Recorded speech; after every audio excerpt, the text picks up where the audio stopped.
Hello everyone, আসসালামু আলাইকুম। আমি মোহাম্মদ মিশকাত হোসেন, পড়াশোনা করতেছি তানিমুল ইসলাম একাডেমি অ্যান্ড কলেজ, জয়পুরহাট। আমার batch SSC 24 batch, admission candidate.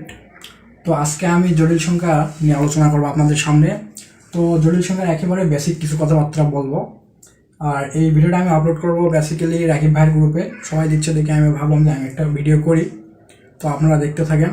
আর অবশ্যই আমি একটা স্টুডেন্ট, আমার বোঝাইতে গিয়ে কিছু ভুল হয়ে গেলে অবনা করি। তো আপনারা দেখতেই পাচ্ছেন এই সমীকরণটা হচ্ছে একটা দ্বিঘাত সমীকরণ।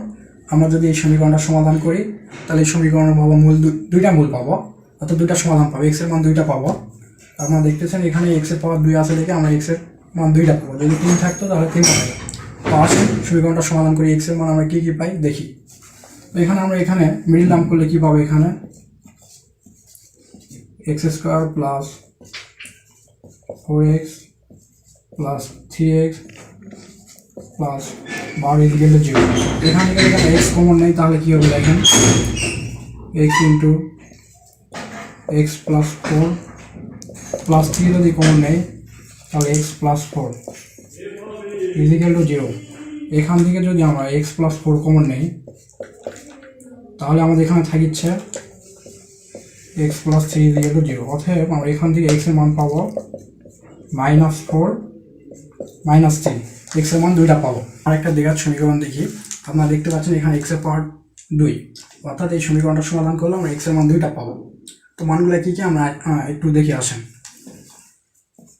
এখানে যদি আমরা এক্স স্কোয়ারকে রাখি পাবো -1, এক্সের মান বেরগুলো পাবো প্লাস মাইনাস √1।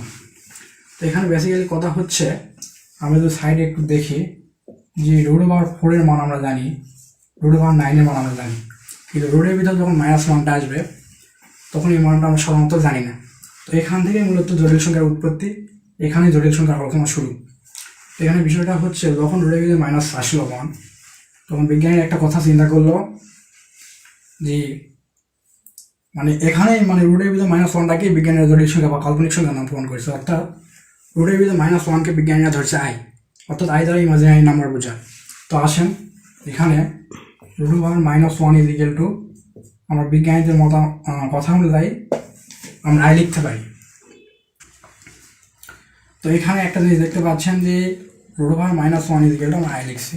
তো এখানে যদি আমরা আয়ের কিছু মান বের করি তাহলে বিষয়টা কীরকম দাঁড়ায়। তো আসেন আমরা দেখি কী হয়। এখানে যদি আমরা কী করি, আইকে যদি বর্গ করি তাহলে বিষয়টা কীরকম দাঁড়ায়, যে আই স্কোয়ার ইকুয়াল টু √1 এটার উপর বর্গ, অর্থাৎ এটা ইকুয়াল টু আমরা কি লিখতে পারি -1, অর্থাৎ আমরা আই স্কোয়ার ইকুয়াল টু -1 লিখতে পারি। আর আইকে যদি কিউব করি তাহলে আমরা কি লিখতে পারি, আই কিউব ইকুয়াল টু কি লিখতে পারি, অবশ্যই আমরা আই কিউবকে ভাঙাতে পারি। এখানে লিখতে পারি আই স্কোয়ার ইন্টু আই, অর্থাৎ বিষয়টা এরকম আই স্কোয়ার ইন্টু আই। তো গুণের সঙ্গে অবশ্য পাওয়ার যোগ হয়, আপনারা তো জানেন। তো অবশ্যই এখানে কি গুণ করলে কি আর পাওয়ার কিন্তু কিউবে আসবে, অর্থাৎ আই স্কোয়ার মানটা আমরা জানি কত -1। তাহলে -1 ইন্টু আই অর্থাৎ -i। তো এখানে আই কিউবের মান কত আসলো -i। এখানে যদি আমরা যদি আইকে যদি আমরা কী করি 4 করি তাহলে কি আসবে। তো আইকে যদি বেসিক্যালি আমাদের 4 করি তাহলে এখানে দেখতে পাচ্ছেন যে i cube i to the power 4কে আমরা ভাঙাতে পারি কীভাবে, i square into i square, i square into i square, অর্থাৎ আই স্কোয়ার মান হচ্ছে আমরা এখানে বের করছি যে -1 ইন্টু -1, অর্থাৎ আমরা কি লিখতে পারি +1। 4 ইকুয়ালটা আমরা লিখতে পারবো +1। তো এই পুরো বিষয়টাকে যদি আমরা আরেকবার যদি সাম আপ করি তাহলে কি দাঁড়ায়, এখানে √1 ইকুয়াল আমরা আই লিখতে পারি। এই আইটাকে যদি আমরা বর্গ করি তাহলে এখানে বিষয়টা দাঁড়াচ্ছে যে আই স্কোয়ার ইকুয়াল টু -1, অর্থাৎ আই স্কোয়ার ইকুয়াল টু -1 আমরা লিখতে পারবো। এবং এটা মুখস্থ রাখতে হবে, ভিতরে যে অঙ্কগুলো করবো এই অধ্যায়ে এই মানগুলো অবশ্যই লাগবে, আপনারা মুখস্থ রাখবেন। এখানে বিষয়টা হচ্ছে আই কিউবের মান আমরা লিখতে পারি আই স্কোয়ার ডট আই, অর্থাৎ আই স্কোয়ার মান হচ্ছে -1, এখানে আই থাকে গেল, তাহলে গুণ করলে কি হয় -i, অর্থাৎ আই কিউবের মান -i, এটা মনে রাখতে হবে। আর এখানে আই টু দি পাওয়ার 4 এটাকে আমরা ভাঙতে পারি কীভাবে, i square dot I square, i square মান হচ্ছে -1, আই স্কোয়ার মান হচ্ছে -1, তাহলে -1 আর -1 গুণ করলে আমরা কি +1 পাবো। তাহলে এখানে হচ্ছে আই স্কোয়ার মান হচ্ছে আই টু দি পাওয়ার 4 এর মান হচ্ছে +1। তো এইগুলো জিনিস আমরা মনে রাখবো। তো এতক্ষণ থেকে আমরা দেখলাম যে আয়ের ছোটো ছোটো মানগুলো বা বেসিক মানগুলো মানে সূত্র আকারে যেগুলো আমরা লিখতে পারি সেগুলো দেখলাম। এখন যদি আয়ের পাওয়ার যদি বড় হয় তাহলে আমরা কীভাবে মানগুলো বের করবো চলেন দেখে নিই। এখানে মনে করেন যে আয়ের পাওয়ার যদি সাপোজ 12 থাকে, i⁻12, ঘটনাটা যদি এরকম হয় i⁻12, তো এই মানটাকে আমরা কীভাবে বের করবো যে i⁻12 এর মানটা আমরা কত। তো এটাও আমরা বেসিক্যালি এরকমভাবে বের করতে পারি ক্ষুদ্র ক্ষুদ্র করে। তো চলেন দেখি কীভাবে বের করা যায়। তো i⁻12কে আমরা এখানে একটা সূত্র দিয়েছি যে i⁻4 দিকে আমরা +1 লিখতে পারি।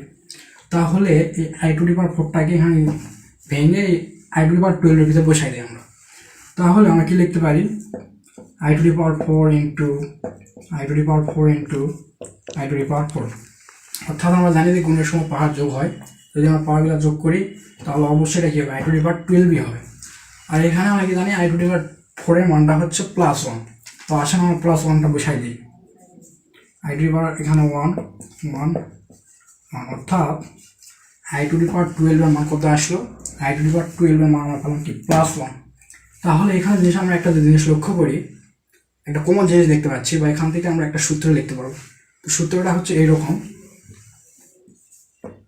i⁻4n। আমরা যদি কখনো কোনো ফর্মেট এরকম দেখি বা আয়ের কোনো পাওয়ার দেওয়া থাকলে যদি আমরা i⁻4n ফর্মেটটা তৈরি করতে পারি তাহলে সেখানে আমরা আয়ের মান +1 লিখতে পারবো। কীভাবে?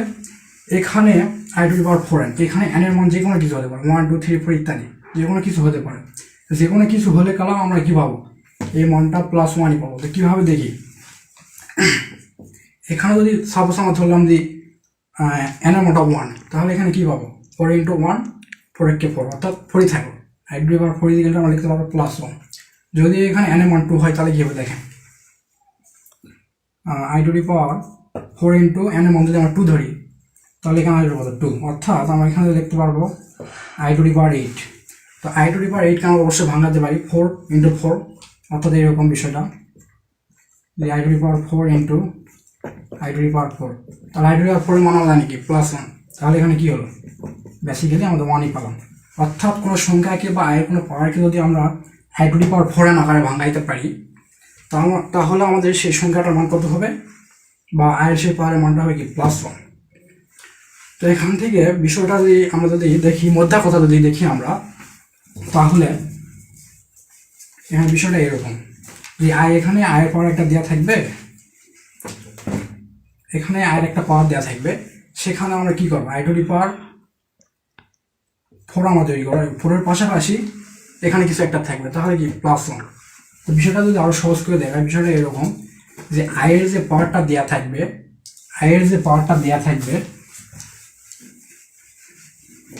আমরা ওই আয়ের পাওয়ারকে 4 দ্বারা ভাগ করবো। ভাগ করে যদি আমাদের ভাগশেষ 0 হয় তাহলে ওই জিনিসটার মানটা কত হবে 1। তো চলেন দেখি এটা আমাদের 4 দ্বারা যে 4 দিয়ে 12কে যদি আমরা ভাগ করি তাহলে বিষয়টা কি হয়, তাহলে 4 ভাগ 12, 3 4 12, ভাগশেষ কত থাকলো 0।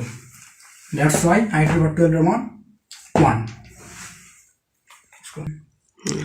তো আসেন আমরা এবার একটা, যেহেতু আমরা 7 দ্বারা এটা মানে i⁻12 7 দ্বারা বিভাজ্য হয়েছিল, ভাগশেষ 0 আসছিল, এটা সবতা ছিল যার মানটা 1 হয়েছিল আর কি +1। তো আমরা দেখি আমরা একটা সংখ্যা নিব যেটা 7 দ্বারা বিভাজ্য নয়, ভাগশেষ থাকবে। তো সেই ক্ষেত্রে আমরা কি করতে পারি সেটা দেখব। যদি এখানে আমরা একটা নেই যে i⁻30 নিলাম, তো এটাকে আমরা কি করতে পারি, তো আগের মধ্যে যদি আমরা ভাঙাই দিই i⁻4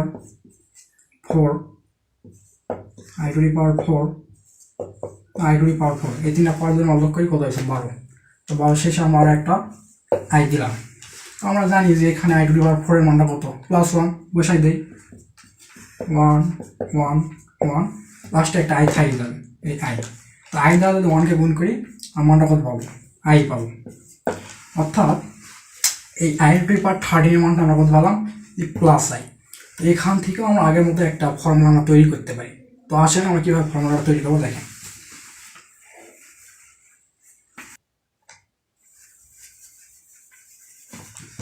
তো এখানে তো আমরা দেখছিলাম যে এরকম যদি i⁻4 থাকে তাহলে আমরা একটা সূত্র এর আগে দেখলাম যে i⁻4n লেখা যায় ওটাকে। তো এখানে যদি i⁻4n লিখি তাহলে কিন্তু কি এখানে একটা আই থেকেই যাচ্ছে। তো ওই আইটাকে যদি আমরা এভাবে লিখি, তো পাওয়ারটা যদি যোগ করে দিই তাহলে কি বিষয়টা এরকম দাঁড়ায় যে 4n + 1।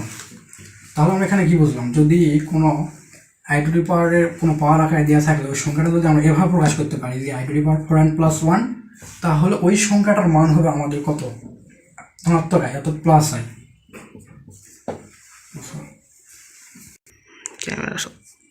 আচ্ছা, তাহলে যদি আমরা বিজোড় পাওয়ার একটা প্র্যাকটিস করি তাহলে বিষয়টা কীরকম হয়। আচ্ছা, প্র্যাকটিস করি।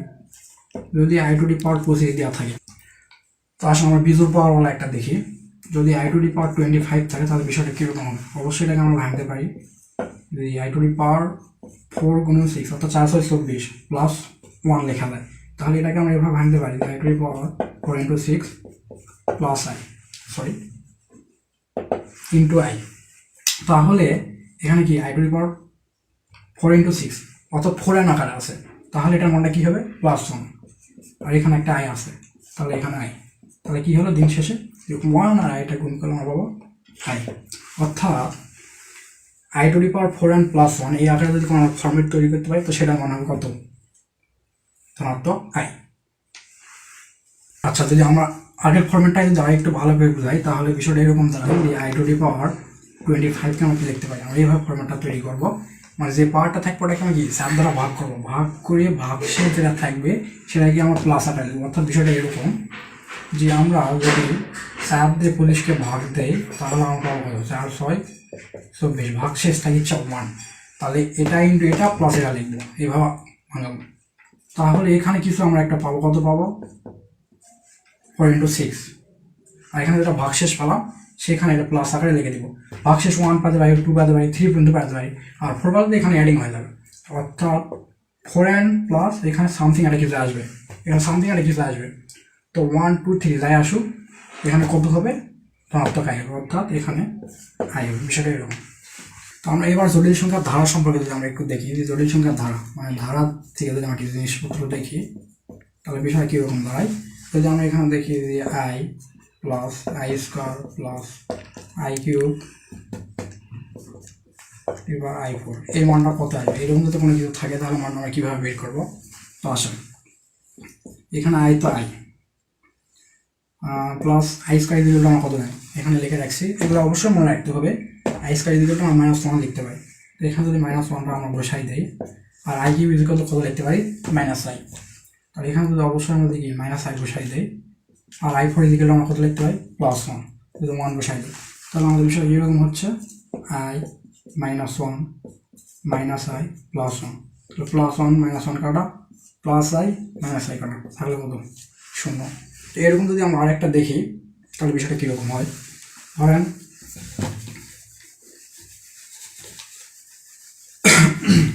এখানে লিখলাম আমরা i to the power 5 plus i to the power 6 plus i to the power 7 plus i to the power 8, তাহলে এটার মানে কত আসবে আমরা দেখি একটু। তো আই টু দি পাওয়ার 5কে আমাদের এটা লিখতে পারি যে I to the power 4 into, অর্থাৎ এরকম এটা আমরা লিখতে পারি। আর এখানে 6কে লিখতে পারি আমরা কত, I to the power 4 into i²। আর এখানে আই টু দি পাওয়ার 7কে আমরা কত লিখতে পারি, i to the power 4 into i³। আর এখানে কি 4 × 4, i to the power 4 into i to the power 4। তাহলে এখানে আই টু দি পাওয়ার 4 এর মান তো 1, তো 1 সাথে আই গুণ করলে আই, এখানে আই টু দি পাওয়ার 4 এর মান কত, 1, এখানে i² মান কত, -1। তাহলে এখানে আমরা এটা লিখতে পারি i², এখানে i³, আর এখানে কত, 1। তাহলে আমরা দেখি i² মান হচ্ছে -1, i³ এর মান হচ্ছে -i আর +1, এখানে +1 -1 কাটা, প্লাস i -1 কাটা, অর্থাৎ 0। তাহলে এখান থেকে আমরা কি বুঝলাম, বিষয়টা হচ্ছে যখন ধারায় 4টা সংখ্যা মানে ক্রমিক আকারে থাকতে হবে, 1 2 3 4 অথবা 5 6 7 8, যদি ধারায় যদি আয়ের পাওয়ার আকারে 4টা ক্রমিক সংখ্যা থাকে তাহলে তাদের যোগফলটা হবে কি, 0। এখান থেকে আমরা এটাই বুঝলাম, তাহলে তাদের যোগফলটা হবে 0।